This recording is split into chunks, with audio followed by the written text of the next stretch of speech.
suka yi mata da maza an game ana tashar holiya ana shagali da Allah aiko mala'ika lokaci ɗaya gaba ɗaya duk gidan dama ya rifta gaba ɗaya duk wanda yake gidan ba wanda ya ta ko mutum ɗaya.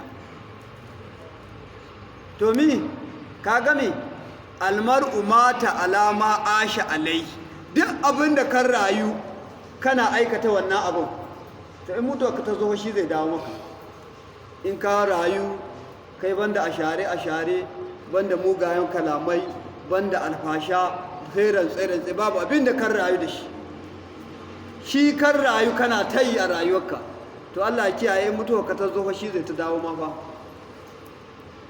Saboda mi yanzu ba ka riko Allah subhanahu wata'ala ya ce la ya zalimun nasa shay'a walakin nan nasu an fusa ya zalimuna. Allah bai zalunta bayan Allah daidai da kan akaiwa sai dai mutane su zalunci kansu da kansu.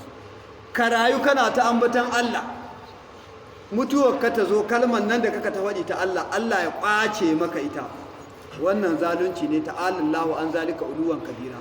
Allah ya nisata daga wannan.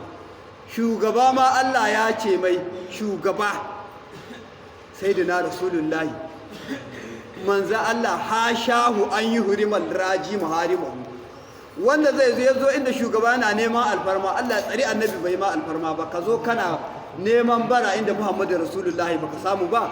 Iza shufi al-mahabubu jaza mubharij, idan shugaba yayi ceto manzon Allah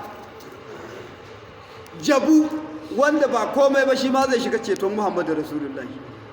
Saboda haka shine muke fatar ceton manzon Allah samu a ciki. A shafa'ati haqqu, ceto na gaskiya ne inji shugaba ya ce ceto na gaskiya ne, amma duk wanda bai yi imani da ceton ba kuma shi ma manzon ba zai cece shi ba. Sai ka yi imani da shugaban mai ceto ne don haka zai cece ka. Me ya dace bayan Allah mu mai da al'amarin mu ga Allah, mu so shugaba so na haƙiƙa, mu yawaita masa salati, mu yawaita zikirori saboda